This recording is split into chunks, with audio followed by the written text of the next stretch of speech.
the box office bombing of Furiosa. I have to admit, I have contributed to that. I'm not seeing the movie until tomorrow.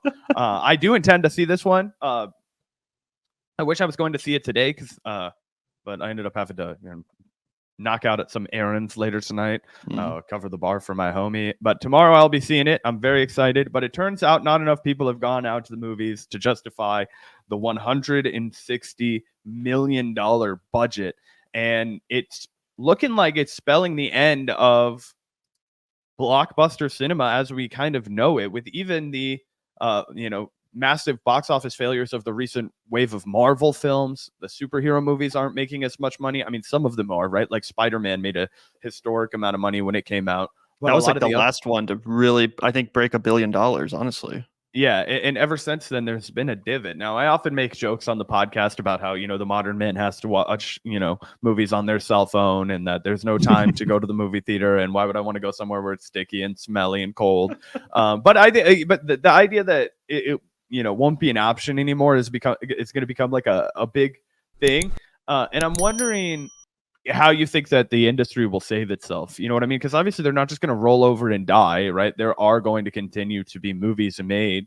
But do you think that they'll all be direct to streaming now? Do you think it'll all be like Netflix that decides to shell out the bankroll for it? I mean, the Netflix CEO was the guy that kind of created a kerfuffle when he talked about how, my son's an editor and he watched Lawrence of Arabia on his phone. He was like, there's no reason that, Oppenheimer and Barbie couldn't have been just as big on Netflix. And everybody was like, no, they would not have been just as big. I mean, they were such a cultural force. Which I think is a big juxtaposition of this summer from last summer. Last summer, everybody was really excited about those two IPs coming out, and they did such a great job marketing them and making it a whole, just like a big element of the culture all summer. Now you have a movie like Furiosa, which should be kind of filling that role. I mean, it's a decade on almost from the last Mad Max Fury Road, which everybody loved. It got rave reviews. I mean, it was a Best Picture nominee. It was a huge deal, right? So I don't know. I'm surprised that more people haven't been showing out for it, especially given the Anya Taylor-Joy thing and the fact that it's a female action movie. I don't know. You'd think that it would hit all the right buttons as like a follow-up to the Barbie Oppenheimer summer.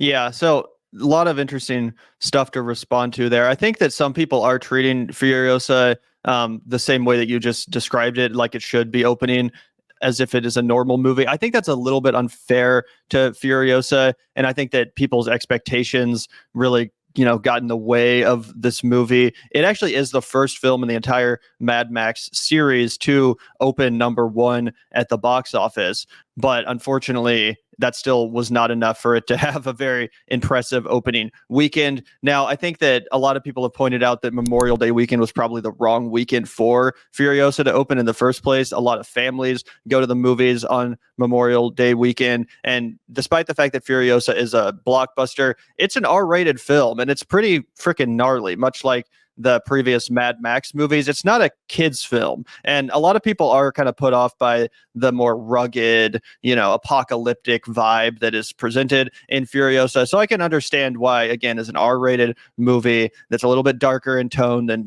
Marvel Fair, for example, it wouldn't have the same level of wide mass appeal. So I do feel like this movie was kind of set up to fail by the weekend it was released on, and these unfair expectations with people acting like it should open as if it's a Marvel movie and not a Mad Max movie, which again is not nearly as big of a IP in America. At least it's more of an Australian thing, and there are a lot of people that love Fury Road, but even that movie was not like some mega box office hit. I don't even think it made $400 million at the box office. It's just that it has such an insane legacy because over the last 10 years, it's developed this reputation as not only being one of the best action movies of the 21st century, but one of the best movies, period, of the 21st century. So I think that, again, in some people's mind, led them to have this expectation that Furiosa would like double that or something, make twice as much money. Not the case. Not only only did this film, I think, suffer from the fact that Tom Hardy and Charlize Theron were not returning. It's a new cast of actors playing a lot of the characters from Fury Road, so that might have turned some people off. Also, prequels in general don't do as well. Some people compared this to that Star Wars Han Solo prequel movie they made that also similarly underperformed at the box office. Hear. I haven't seen it yet, but I did see the Han Solo movie, and boy, that was terrible. It was like one of the worst movies I've ever seen. But I think you make a good point. I didn't even consider it being an R-rated film. But now I'm definitely motivated to go out and see it in theaters because it's like, oh no, that's what they're going to blame it on. And they're going to stop making raw, hardcore, big budget films. So I'm hoping at least that maybe this movie has legs that I know you said that you really enjoyed it. Oh yeah, it's fantastic. I'm hoping that the word of mouth kind of captivates people and that there's a little bit of a shock, like a little bit of a jolt to the system. Like, oh, hey, like if I want to see this kind of shit get made, like I can't just watch it on like video on demand. I can't just pay the $19.99 to watch it early and rent it on my couch. Like, no, they want you to go to the movie theater, buy a ticket and sit down. And I need to do a better job about that. I think that the reality is that so many people, they want to make time to go to the movies, but they don't. And it takes like a little bit of a momentum to get them out there. Whereas like, I feel like for Gavin, it's second nature. Like what's coming out this week, I'm going to check it off of my box and go see it. And it's I don't know. It's crazy that, having a like Cinemark or AMC membership or whatever definitely helps with that, because then you're like, well, I got to go get my money's worth. I can't, if I stay home this month and they're just going to rob me of $12.99. That really helps for me at least. And also you do get a free ticket. I'm part of the Cinemark membership thing, so I always get one free ticket a month, and then you build up points to get more free tickets. So it's not as expensive as people make it out to be, at least here in the Midwest. I understand that in New York City, it's like $25 to go to a movie, it's crazy. Which is insane. I was looking at it, I was like, damn, you guys have to pay like $45 just for 2 tickets to go to the movie on Friday night here. It's crazy. Like in Kansas City, we're spoiled. Like at the movie theater, I like those like $5 tickets on Tuesday if you're, you know what I mean, going to see, not for opening weekend, but still, it's like, okay, I catch it a week later, go see the movie. But yeah, this one feels like one where it's also really important to go to the sound system, the Adobe sound, which is where I really want to see it. So yeah. Oh, you're going to love it, bro. I think you're going to love it. I'm excited because it's a few movies that, we were talking about this in relation to Harmony Korine, right? And how he put out Aggro Drift and, just talking about how the ADHD mind nowadays, it's just like, oh, we've been eroded by TikTok and Instagram reels and, short circuit dopamine rushes. It almost feels like homework to watch like a classic film from back in the day, which is crazy to say out loud. But it's like, yeah, if I'm watching Solaris, I probably feel like I've plopped open Ulysses. You know what I mean? It's just like kind of happened. It's just I don't have to have the like 45 hours of commitment. I'll have 2.5 hours of commitment. It'd probably take me way more than 45 hours to read Ulysses. I'm not trying to flex that. Probably 100 hours. But anyway, so I'm excited to see a long, hard-boiled blockbuster action film. I should have gone opening weekend, but I just didn't have the time. Oh, it's all good. If anything, you'll be contributing to the legs that this film desperately needs if it's going to recoup its budget whatsoever. And also, the other thing I wanted to talk about is just kind of what you mentioned with the streaming culture. It seems like during the pandemic, a lot of studios kind of identified streaming services as how they would save their business, because people couldn't go to the movie theaters, obviously, for about a year during the pandemic and the lockdowns and all that stuff. And it was a really scary time to be in the industry because everyone was like, what's going to happen? Will there be a movie industry when this is all over? Luckily, streaming offered the film and television, but specifically the film industry, a way to really continue. And that's when it got normalized for movies to hit digital, to hit streaming, like sometimes less than a month. That HBO Max thing was crazy, where they put all of the movies out for a year from Warner Brothers, like the big blockbusters, for free at the same time that they were going into theaters. I mean, it was nuts. Yep. Unfortunately, what that did was it trained a ton of people to think that we don't have to go to the movie theater. This shit's just going to be available at a lower cost